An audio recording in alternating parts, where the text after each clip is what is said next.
क्या आपको मालूम है वीर भगत सिंह के बारे में बताने जा रहे हैं। ये सुनकर आपका हृदय भी रो पड़ेगा। ऐसे ही नहीं हमें आजादी मिली, वीर सपूतों ने बहुत कुछ सहा है, अपना खून बहाया है, तब हमें आजादी मिली है। भगत सिंह, सुखदेव और राजगुरु तीनों लाहौर के सेंट्रल जेल में बंद थे। तारीख थी 23 मार्च 1931। यह दिन हर दिन से कुछ अनोखा था। उस दिन रात को प्रकृति मानो रो रही हो, मानो जैसे कोई माँ अपने बच्चे के लिए रो रही हो। सुबह सब शांत हुआ। तीनों वीर सपूतों को फांसी होनी थी, लेकिन उस वक्त अंग्रेजों ने इनको तय की हुई तारीख से पहले ही फांसी देने का निर्णय लिया। मानो प्रकृति को पहले ही इस बात का संदेश हो चुका था। उस काले दिन सुबह सुबह ही जेल के अंदर चहल पहल थी। जेल के अंदर एक वार्डन था जिसका नाम था चरण सिंह।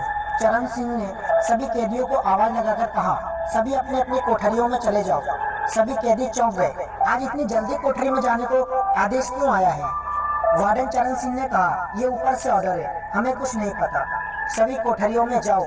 सभी कैदी भयभीत हो गए और अपनी अपनी कोठरियों में चले गए। उसी समय जेल का नाई, जिसका नाम बरकत था, बरकत लुकता छुपता कोठरी के बाहर फुसफुसाता हुआ चला आ रहा था। उसकी आंखें कुछ बोल रही थी, कुछ कह रही थी। वो अपनी आंखों को छुपा रहा था।